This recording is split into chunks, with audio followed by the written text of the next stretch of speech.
I'm really delighted to welcome you to our World 100 webinar, and we're going to have a look at the results for our March survey on taking the temperature of COVID-19, so looking at how universities are responding to the crisis. So I'm Louise Simpson, I'm Director of the World 100 Reputation Network. I also, in my previous life, was Director of Communications for Cambridge University, so I managed a fair few crises in my time, but I have to say nothing as impactful or as global as COVID-19. We've also got Mark Sudbury on the line, my colleague. He's Head of Global Network Development, and if anything happens to the technology, Mark is going to step in. So just say hi, Mark, will you? Greetings everyone from a very sunny but closed London. Thanks, Mark. So we've got two very experienced crisis communications managers joining us today. So I'm really pleased to welcome Ailish O'Brien, who's Director of Communications and Marketing at one of Ireland's top universities, UCD, and also Gillian Hamilton, who's Issues and Strategic Communications Manager for University of Alberta. So instead of me telling you all about them, I thought it would be much better for you to hear from them now. So I'd like to ask both of you really how previous crises might have informed how you prepared for COVID-19. So maybe let's start with Ailish. Hi, Louise. Yes, well, I started my corporate communications life in the natural gas industry, where our crises were all about blowing up buildings and unfortunately killing people. But I think probably if I was to say where I got most of my sort of trained experience in relation to preparing for where we are now, it was in the Food Safety Authority in Ireland. It was the first of its type set up in Europe. And that's really where I learned to perfect the coordination between risk assessment, risk management, and risk communication, which I think is what we're talking about and what we're all dealing with at the moment. Absolutely, absolutely. And Gillian, how about your previous crises before COVID hit? Sure. Hello, everyone. Before joining the post-secondary industry, I spent many years in the public safety industry, and as Ailish mentioned, level of crisis is definitely relevant to the field that you're in. So I spent some time in deployment in the field as well in Afghanistan, where I supported the Canadian mission there. So I would say that is probably comparable a little bit to this experience now, in that it's the crisis and issues management. It isn't focused on a single event, but more of an environment of a less predictable and heightened environment. Absolutely, absolutely. So I'm sure everybody will have some questions. So be thinking about your questions as we go through the results. We'll come back to questions at the end, but please do start using the Q&A function in Zoom to put your questions for Ailish and Gillian. So just quickly to take a look at today's agenda, we've done the introductions. We'll have a quick look at the sort of method and purpose of the survey. Then we'll go into the March results, and we'll end up with questions and the next steps. So most of you will be familiar with the World 100. We're a professional network for those leading reputation management. We've got 50 members, and I think 12 countries are represented, and events, annual conference, study tours, and reputation research are some of the things that we do. So let's move on now to take a look at the background to the survey. So the purpose is a longitudinal survey, so I hope you'll stick with us and also be filling in your results now for April. So what we really wanted to do was look at how reputation managers in particular are answering questions responding to COVID-19 from a crisis point of view. We know there are lots of other surveys out there about students and staff, but this is very much focused on what the World 100 network is really interested in, which is reputation management. So really looking at issues of preparedness, and audiences, and also what might you have learned from this as a crisis. There's a nice quote there from Megan McPherson from the University of Otago, reminding us that one of the roles of communications staff and professionals and reputation is to kind of make sense of the chaos for all the different audiences, and how true has that been with COVID. So how many people did the survey? Well, we were really pleased to see that 65 global universities filled in the questionnaire, and 22 countries responded altogether. So we were very pleased with the geographic spread of the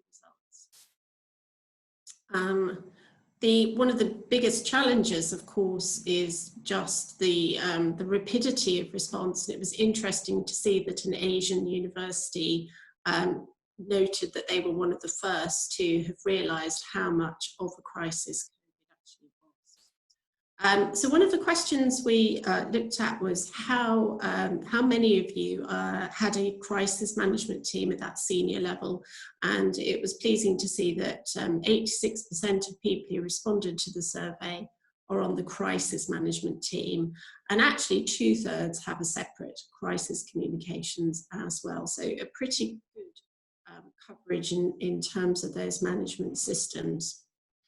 A pretty important question: how affected has your university been by COVID in March? And you can see that most people registered a huge impact. Interestingly, countries that actually scored that question slightly lower, and by slightly lower I mean sort of 7 out of 10 rather than 9 or 10 out of 10, as you can see, were some of the more prosperous countries, or countries like New Zealand that could self-isolate really effectively. But most of us probably shared the sentiment of this African respondent of this being a very, very disruptive crisis.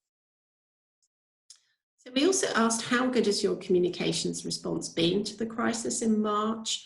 And we had a pretty good score here. So most of you said it was pretty strong. And there was a nice quote there from Professor Mora at Navarra University, who talked about the need to be clear, to be serene, so to be calm, and also this sense of also being responsible for transmitting communications around security.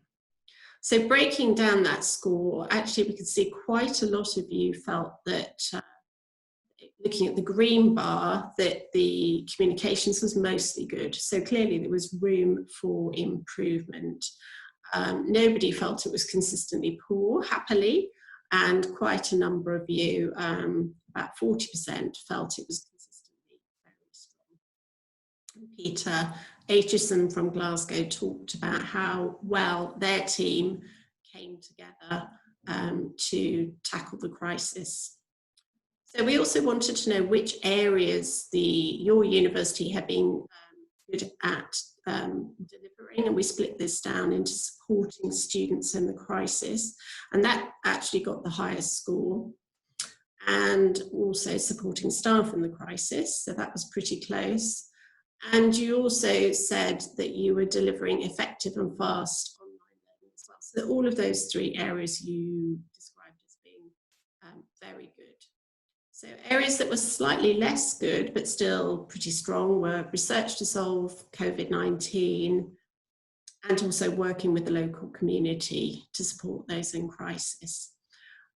So I think it'd be good to just have a word from our experts here. So maybe I could ask you first, Gillian, whether you feel that staff and students were the audiences that you were concentrating on in Canada at Alberta. I would say yes, especially when we're looking at the month of March, the immediately supporting and informing our students and staff was a priority. But then as we, of course, went further along into the month of March and to where we are now, we did focus more on reassuring our stakeholders and informing our key audience as well.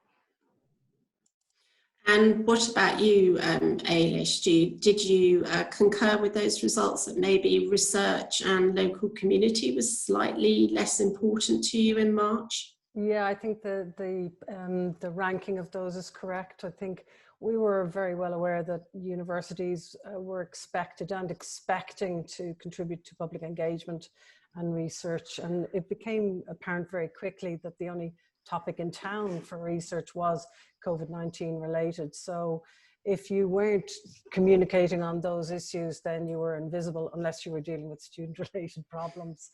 I think from the communications point of view, certainly I found that the stories that went down best related to clinical research involving COVID-19 patients, and that was the most interesting and the most effective. Obviously you had the vaccine and the immunity stuff as well, but at a more local level, those were the ones. And I think the other thing was that we became very sought after in the areas of public health and behavioral economics expertise. So we've spoken actually earlier about how, you know, in many countries, the public trust in politicians depended on their interaction with the health scientists, and often they come from universities. So we definitely saw that on the ground with ourselves. And I think now there's a little bit more of the behavioral scientists creeping in as issues around compliance fatigue start becoming debated in public. Right, yes, COVID does bring in many different academic disciplines, doesn't it? Great, fine. So just to remind you to put forward your questions for Gillian and Ailish as we go through any questions, or even just sharing that you want to relate. How has your COVID-19 crisis been? So let's move on, and we're going to take a look at the next question, which was the value of reputation teams. And we can see that most of you felt happily more valued due to the COVID crisis, which suggests that people were really relying on you to sort things out. About 30% of you felt the value was the same as before, and luckily nobody felt less valued as a reputation team. Budget is always interesting, and COVID, as we know, has created huge budgetary problems for universities. So it's not really surprising that nearly 50% of you tell us that non-COVID related projects have been cancelled. Nearly a third of you have suffered from a restricted budget, and interestingly 12% have actually more budget as a result of COVID-19. And then 8% of staff had actually been laid off, and 6% were lucky enough to have more staff hired. So that's the budgetary impact. When we look at the audiences, so here we've got a chart just for March. So the dates April to August, we're going to obviously populate as the crisis goes forward in the longitudinal study. But just looking at March, you can see that the first audience, the most important, were the students, followed by staff, and then public. So public in the sense of press and social media. And so those other audiences in March were less important. We also asked about the biggest challenges for you in March, and it was interesting to see that absolutely the biggest challenge was transitioning to remote operations, and clearly that had to be done very fast in many countries. And you can also see that increased workload was a big problem. And then that's followed up by clarity, tone and timeliness of communications.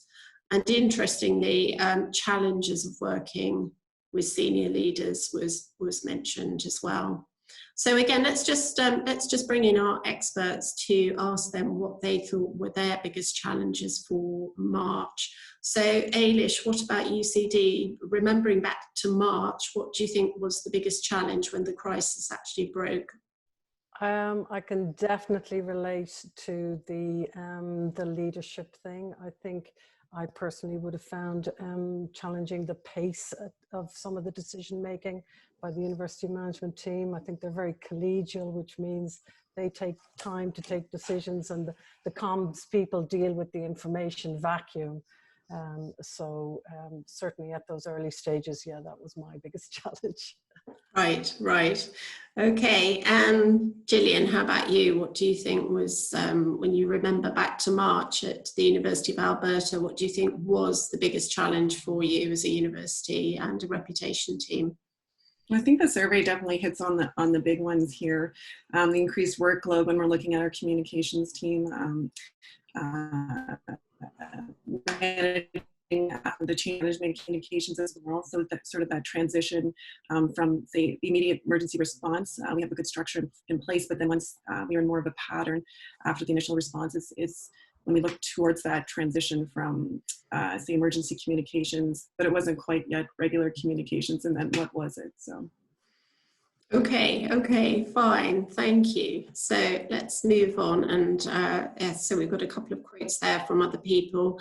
So Jaco Salovo noticed also the multitude of immediate needs increasing and the concentrated workload.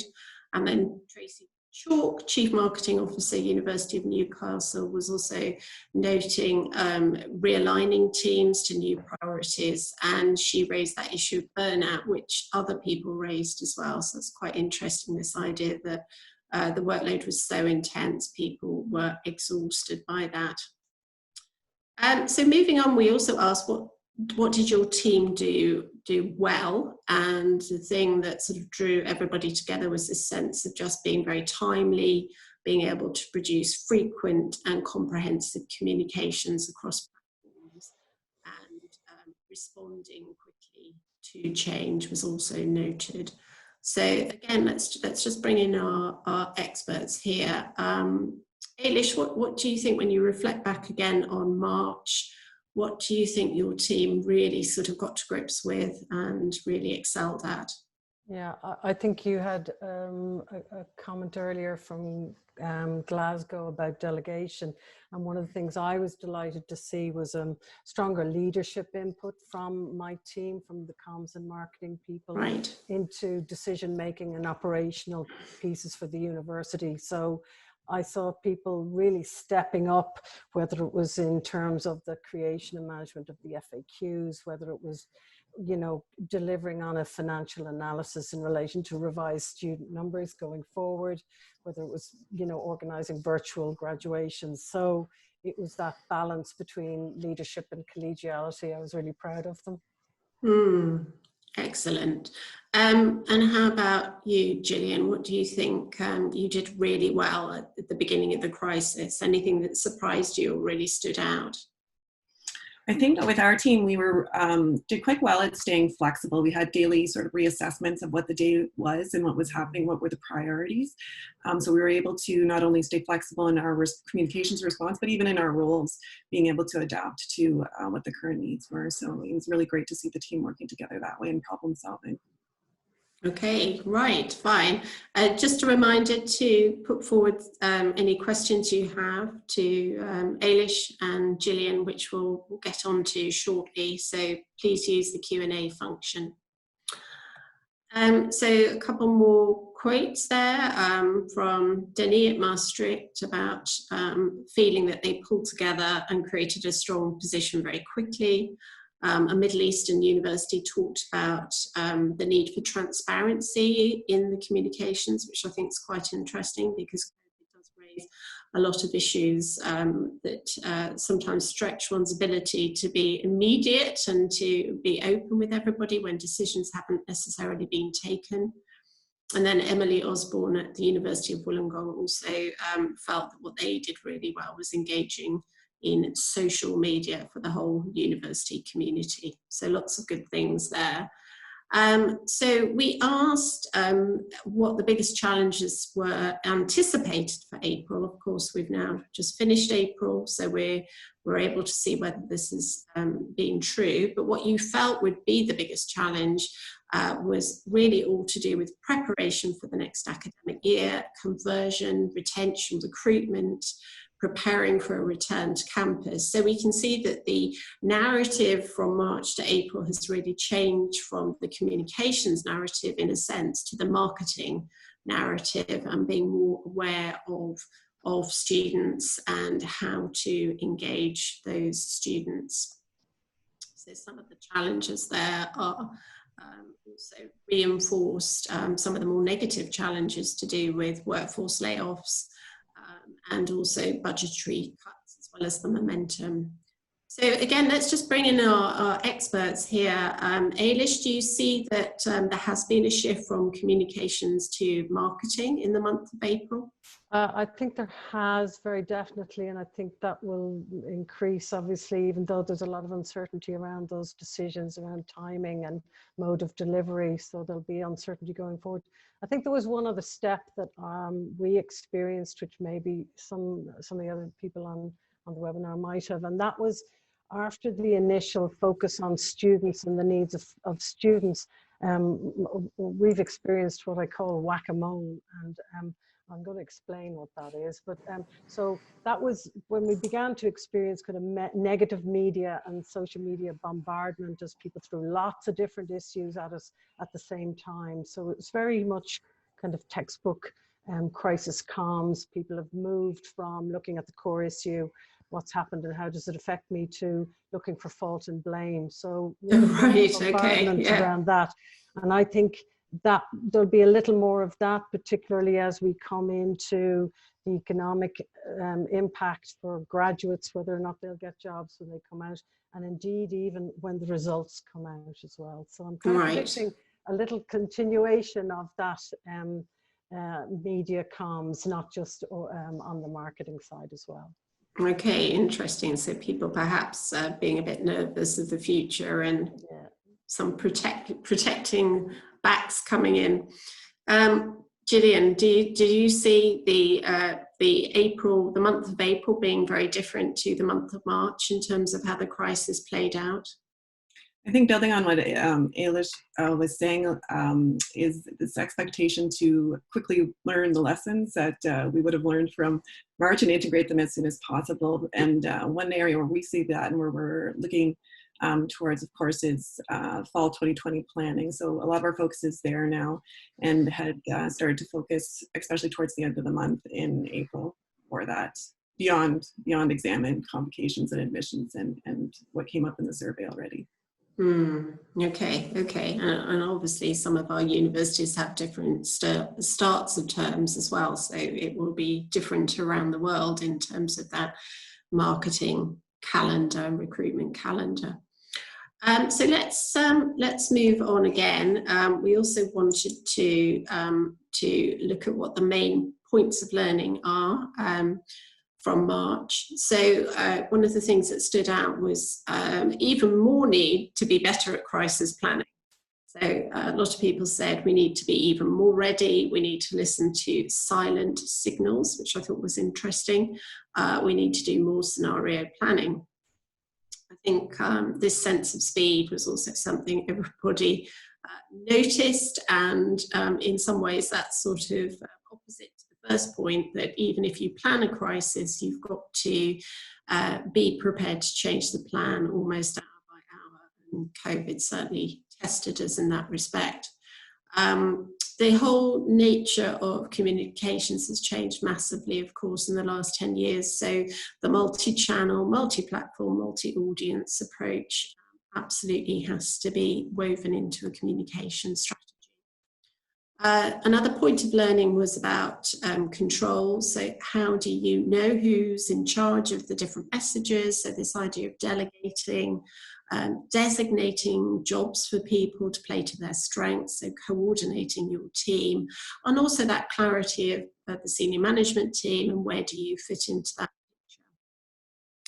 picture. I think quite a few of you talk about showcasing in the sense of showcasing reputation management and your communication skills across the university. We know that sometimes reputation teams sometimes have some hostility from academics, but perhaps this has been a really good time for showing the rest of the university that you are doing a good job and highly professional at what you are delivering. People talked about the need for more spokespeople, and I think with a crisis of this scale, just to have perhaps your president or vice chancellor being the only person out there is just not sufficient. So having more people who can step in, who are well trained, and having really good FAQs, so frequently asked questions, you know the response, which means more people can take that role and be a respondent. Amplification, so the kind of the silver lining to the whole COVID crisis has been the opportunity to get your research stories out and your reputation out there, and people started to realise that actually universities were coming across perhaps as the good guys in all of this and could really, and are still doing, solve some of the problems and provide hopefully solutions to the virus. And that final point is also really important. So attitude is also super important. So staying calm, the role of keeping the team morale high, and also trying to look ahead as well as looking immediately in front of you.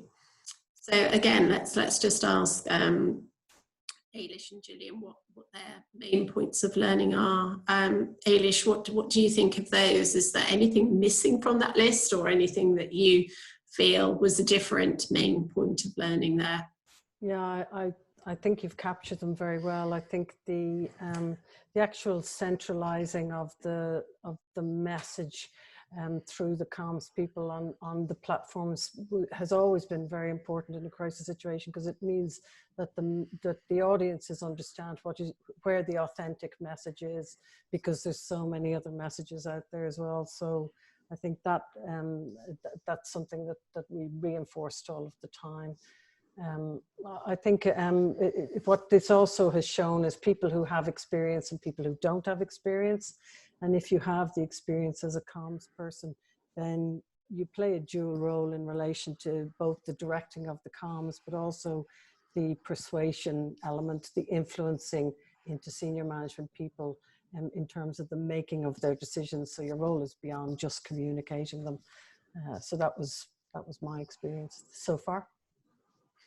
Okay, and what about Gillian? Do those main points of learning sound familiar, or are there other things that you've really taken out of this crisis? Definitely, I think you've captured them quite well as well. I would highlight the showcase and spokespeople points that you've put down there, especially within that preparedness phase of an emergency or a crisis. So of course, have we know when they're going to hit it, it's good to be prepared in advance. But the more we can do within organizations to let them know the role of communicators, of course, and not just communicators, but spokespeople within the organization.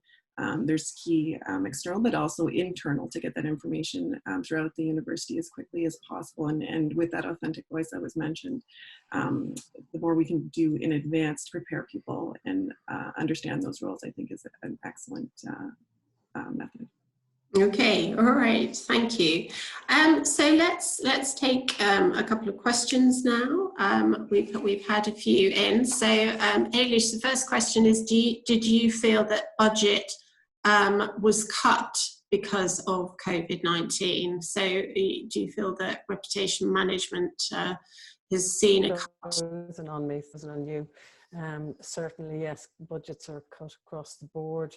We're expecting a huge shortfall in income. I think we might have lost Ailish's sound there. We'll come back to Ailish in a minute. Gillian, why don't you take that question as well? Are you seeing cuts to your own budget for reputation management as a result of COVID-19? Well, unfortunately, economically in the province of Alberta, we've seen, we're already in tough times. So we knew going into any sort of activities this year that we would have to be creative, and we would have to find solutions within, and probably with some cuts in place as well. So an unfortunate sort of precursor that we were aware of already. Okay.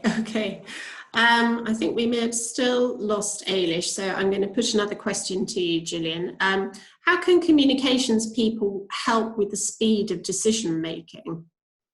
And maybe you could reflect on, was decision making swift at Alberta, or did you notice things, sort of slowing down, or people just not being able to decide what to do?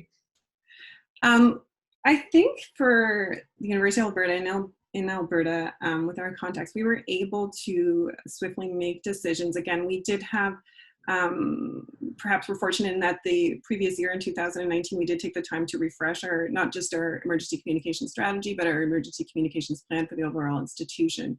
So we had just gone through that practice. So people in those decision-making processes are regularly made aware of those roles, but also we do have regular sort of scenario plannings and activities around that. So I think, again, so I would, there's always more you can do to be prepared. You don't want to be too prepared. Of course, there's a fine balance, but the more that you can do, of course, is better. So people are aware of those roles and then can just hop into them once a crisis hits.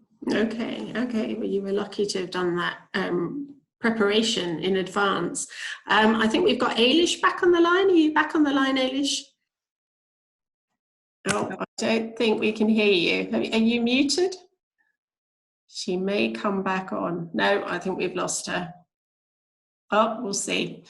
Ailish, if you're there, just unmute your microphone. There we go. No, that's okay. It happens.